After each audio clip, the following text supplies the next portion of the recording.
Spyro is a series that brings me endless joy. I will never forget my first time playing the Spyro 2 demo. It had the lava level in it, and to this day it's one of my fondest gaming memories. And unfortunately, Spyro 3 has always disappointed me for many reasons. I finished it maybe once when I was a kid, and then when the Reignited trilogy came out, I platinumed the first two games.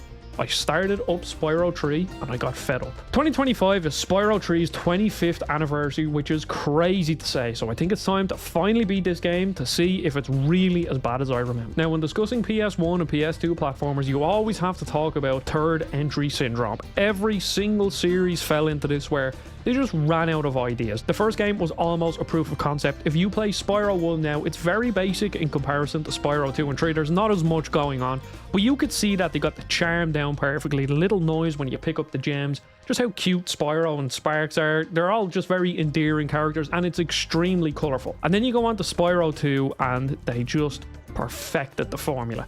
All of the little mini games, the couple of power-ups you pick up, the levels feel so open and varied. They captured this feeling of just mysticism that no other platformer has ever managed to do. And then you get onto the third entry, which is Spyro 3 Year of the Dragon.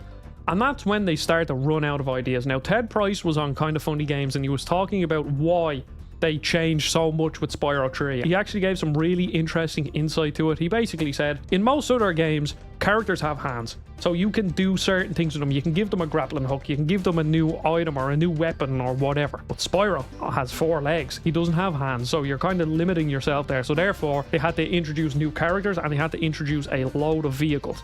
Now, from what I can remember of playing the later iteration, Spyro Enter the Dragonfly, which apparently isn't a great game nowadays, but I have great memories of that. Conceptually, and again from what I can remember, they seem to have almost fixed that problem where I remember there being a fair few vehicle sections and stuff in the game, but they also fleshed out Spyro by giving him different elemental powers, which is a way to get around him not having hands. You can make him do different things with bubble power or ice power or lightning power or all this sort of stuff.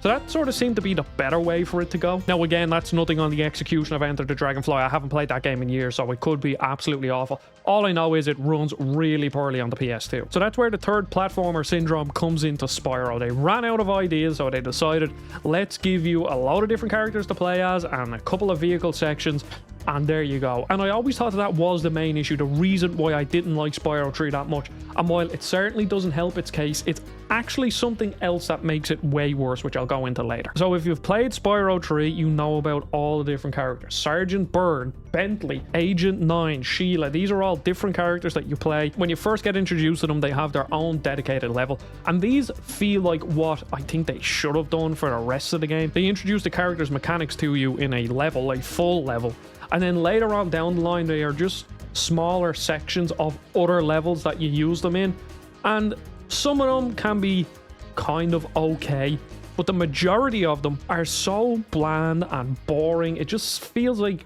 it's almost wasted time playing them. I think Sergeant Byrd and Bentley are probably the two best ones in the game. So Sergeant Byrd, first of all, has a great theme song. I love listening to it in the background. But you fly around the levels, you shoot rockets from your shoulders, and then in the levels you will have something to do with picking something up and dropping it. At one point you're putting tiki heads on top of things. Other times you're using bombs that you pick up off the ground to smash things. I think Sergeant Byrd is probably the most fun because he feels a bit more fleshed out than the other ones, and even his smaller sections feel more like levels than just mini games.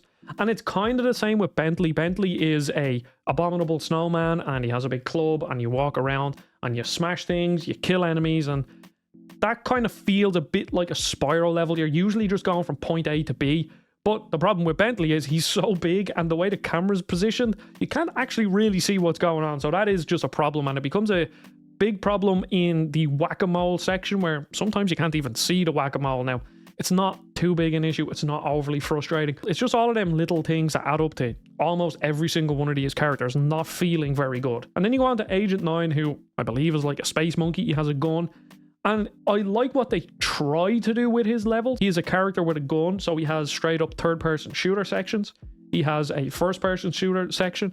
And then he also has an on-rail shooter section. And as a concept, that's actually pretty fun. His actual level is the best because it feels like a full level. You're going around, you're collecting gems, you're breaking things. There's also a skill point where you have to blow up a load of palm trees with bombs. So it's a bit more involved than all of his other sections, because his first-person section is just straight corridors and you shoot a load of ninjas and that's it.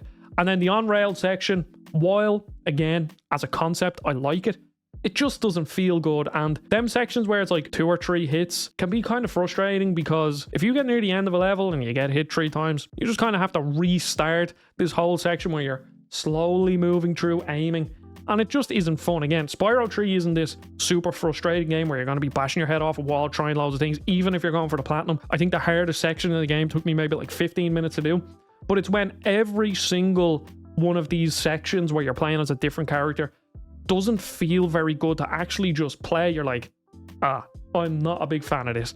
And talking about not feeling good to play, Sheila is hands down the worst character to control in this game. She's a kangaroo. You press X, she does a small jump. If you press X again when you land, you do a massive jump, but you have very little movement with that massive jump. She just feels awful to play. And later on you play a 2D section, and that 2D section just shows everything that's wrong with playing as Sheila. If you ground pound on an enemy, which is one of the main ways that you kill enemies as Sheila, you actually slide off them. Now, this could be a problem with the Reignited trilogy, I'm not sure. I've only played Spyro Year of the Dragon as a PS1 classic back on my PSP years ago, and I never really wanted to go back to it because I don't really like the game that much, as you can see. So it's every single one of these characters have some form of a problem when you're playing them. Sheila doesn't feel good to control.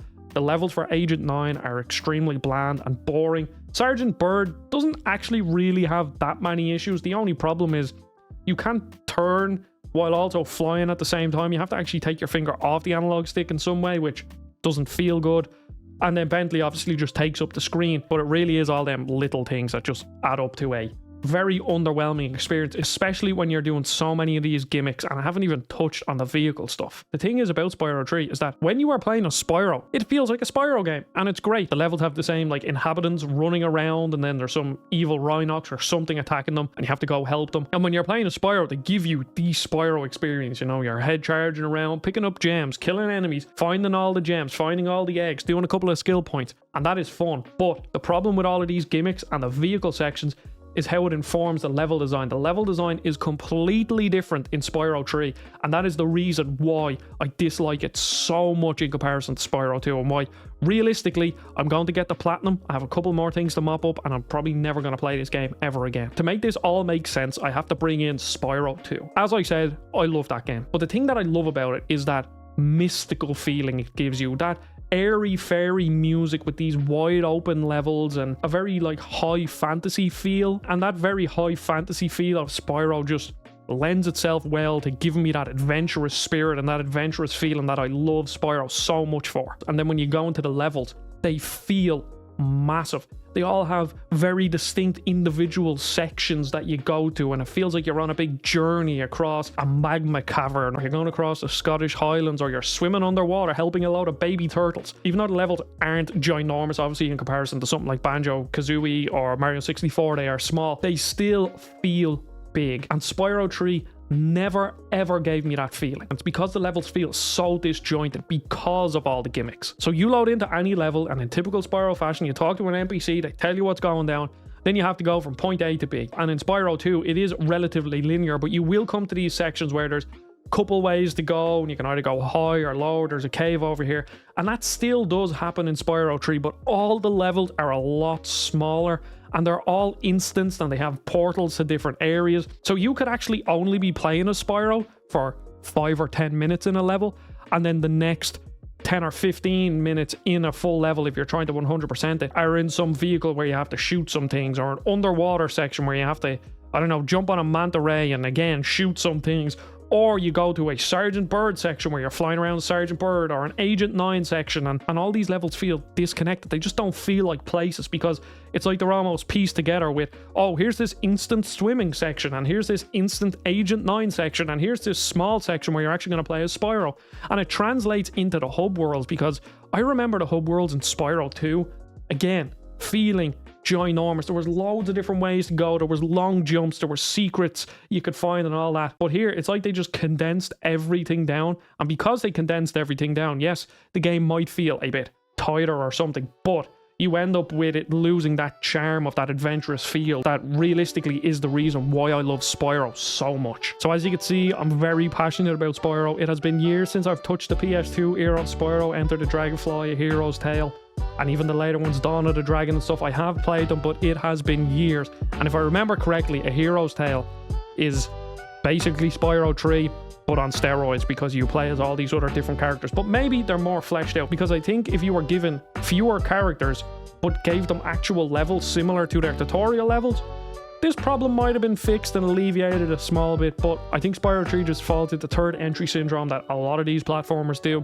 and it's unfortunate because I absolutely love Spyro. So there you go. I didn't want to go through and break down all the different levels. I find that quite boring. I just wanted to hit home on the two things that make Spyro very disappointing to me, and how I finally realized what the actual problem is with Spyro 3, apart from it just feeling gimmicky. So if you enjoy this sort of chill retro content, sometimes I like the game, sometimes I don't, check out this video. It's going to be a random video that you're going to like, and I can guarantee, I will put zero money, I will put not my house, I won't put anything on it. You will like that video. So thank you for watching. Don't forget to subscribe. I'll see you all in the next video. Goodbye.